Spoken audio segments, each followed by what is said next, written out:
So we are Stryd Headquarters.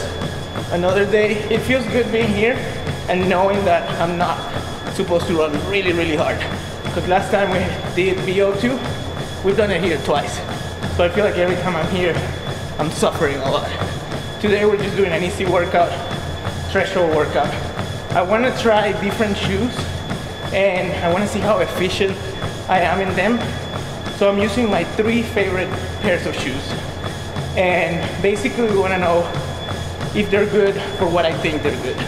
I use the Vaporfly 3 for my long runs or longer stuff because I think they feel very comfortable. Then the Vaporfly NextGen or the 2, those are my favorite ones and I actually race in them. So they should be the most comfortable, efficient shoe, hopefully.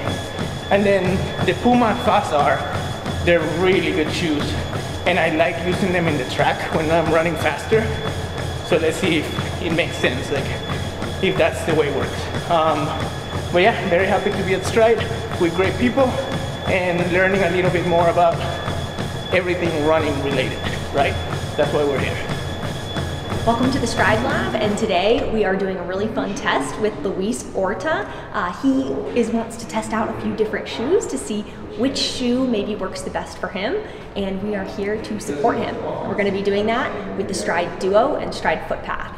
So we do have the Stryd NextGen, which is an update of our product for improved accuracy, and it's been a great tool for a lot of runners. And now we have 2 Stryd NextGens for elevated data collection, and the coolest data collection that we have is footpath information, which is what we're going to be talking about today. So Luis is going to be doing 6 by 2-minute intervals, and his 2-minute intervals are going to be at 5-minute pace, which is around his lactic tolerance. And he's going to be doing 2 reps in the Nike Vaporfly 3, then the Nike Vaporfly 2, and then he's going to be finishing off with the Puma Fast-R. And he's also going to do some bonus sprints at the end in the Fast-R because he has an intuition that these are a better, faster speed track shoe. So we're going to help him determine if that's true. Ready to get started? I think so. Let's do it. I hope I don't break my face trying to do something. Maybe we'll just put it to 8 miles per hour and then you crank it up to 12 so that you don't jump in like... Yeah, sure. Will that feel safer, or do you want to just... I think it's a test, maybe at 12. I can jump. You can jump? He's good. I mean, as long as you hold, just hold on to the handle just for a few moments just to make sure you got it. I have enough experience to not fall. And then I fall. So 2 minutes and 5 minutes.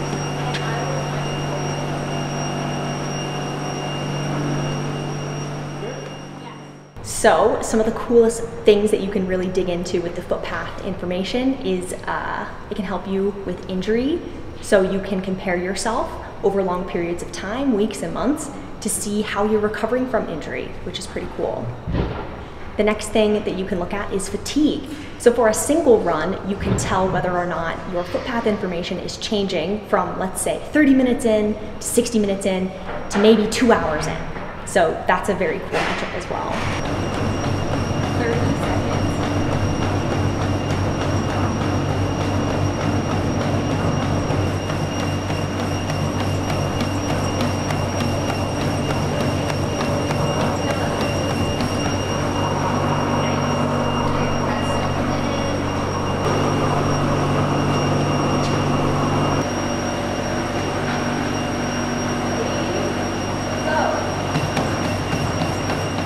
We can also talk about drills, whether or not you do them before you run and how that might affect your footpath. So comparing one run with drills to a run without drills.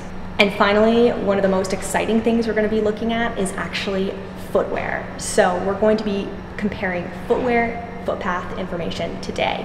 Luis is going to wear 3 different shoes, and we're going to see if his footpath changes and how it changes from shoe to shoe to shoe.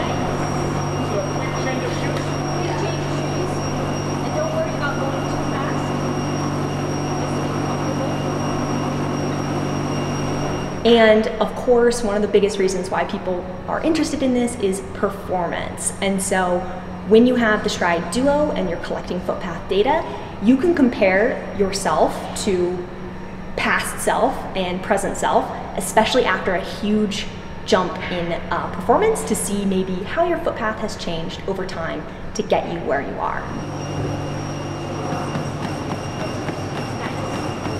Luis has just switched shoes, and now he's going to do 2 minutes, 2 by 2 minutes for these guys. So now he's in the Vaporfly version 2.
So what's the plan?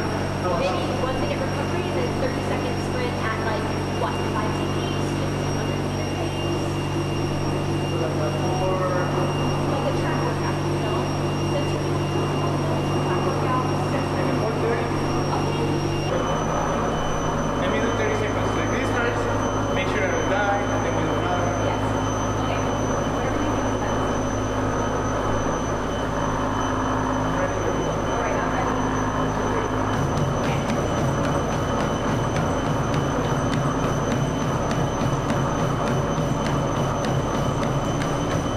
All right, 30 seconds. That was too easy. Too easy. Okay. All right, whenever you're ready.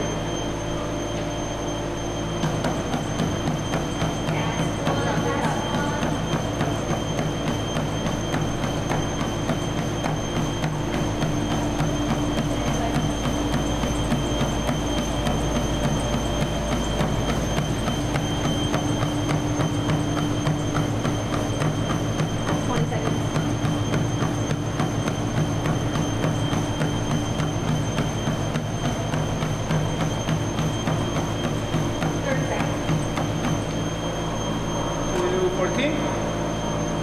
Yeah, no, good. Let's go 30 more.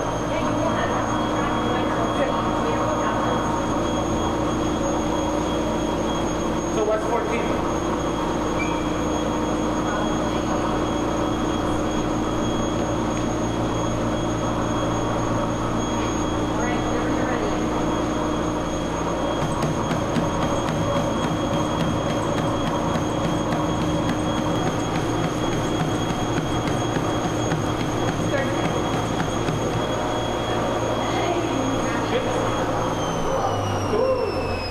Good job. Great job. That was- Great job. I mean, that was very simple. All of you take the pods off. We're going to start analyzing the data, and then we're going to feed back the analysis to Val, and then she'll either talk about it within 10 minutes or so. Yeah, if you want to cool down too. Interesting that one foot is coming up higher in the back. You see that? It's very consistent.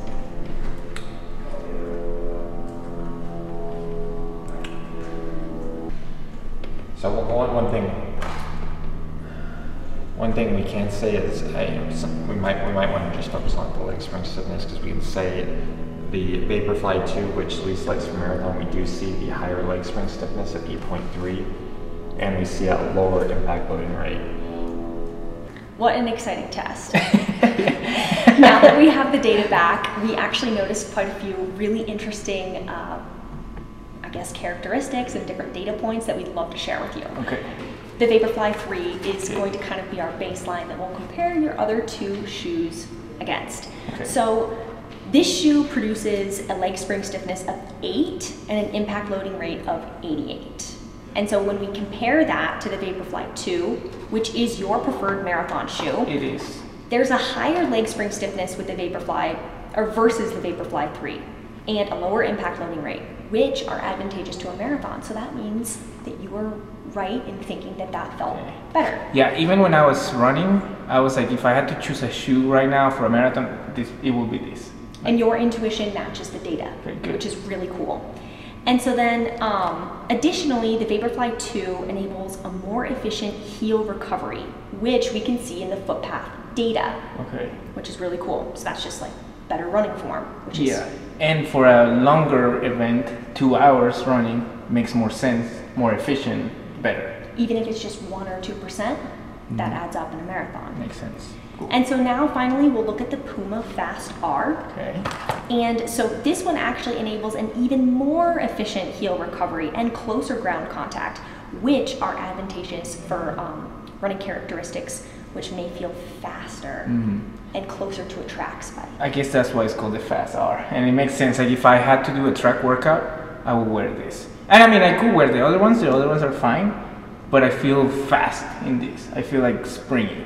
So I guess that makes sense. It's really cool that your intuition matches the data. Cool. Okay, I have a question for you. My calf has been very tight the past month. And is it showing that? Is there any signs of it? Do I have any imbalance that you can see? There is a slight imbalance between your left leg and your right leg footpath, but that is very common for people to have that.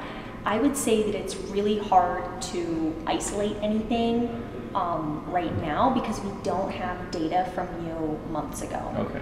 When your calf felt good. Okay. And makes so sense. now that you're collecting footpath data, you can collect it through this maybe hard time, and then once it starts to feel a lot better, you can go back and say, See the okay, difference. what's changed? Okay, Like cool. if you do a tempo run with your calf feeling not so good, and then you do the same tempo run when your calf feels good in the same shoes, Yeah. you'll be able to say, okay, this is how I'll know in the future. I can look Okay. at this. Awesome. Cool. Awesome. Thank you so much. Yeah, Appreciate of course. it. I'm glad we could help you. I know, it was fun. It was cool. It was great. Thank you. Just finished testing the shoes, and it basically, what I said before, the data confirmed, which was the Vaporfly NextGen were my favorite shoes because I feel very comfortable in them, and the data said that they're the most efficient one for me, for my stride out of the three. And then the Puma Fast-R are shoes that I really like on track days. And it said exactly that if you want to go fast, that's probably your best choice. And then the Vaporfly 3, which is the newer shoe, I like, it's great, works really good. But if I had to choose between the 2 and the 3, I personally prefer the 2. And the data confirmed that. So it was pretty good to see that. It was great being here. I feel like every time that I come here, I work really hard. This time it was very easy, so it was great. And I think I'll be back for lactate testing next week. So Stryd people always hooking me up and being very nice and giving me a lot of good information that can help my coaching, my training, and just for me to get better. So it was great. Good day.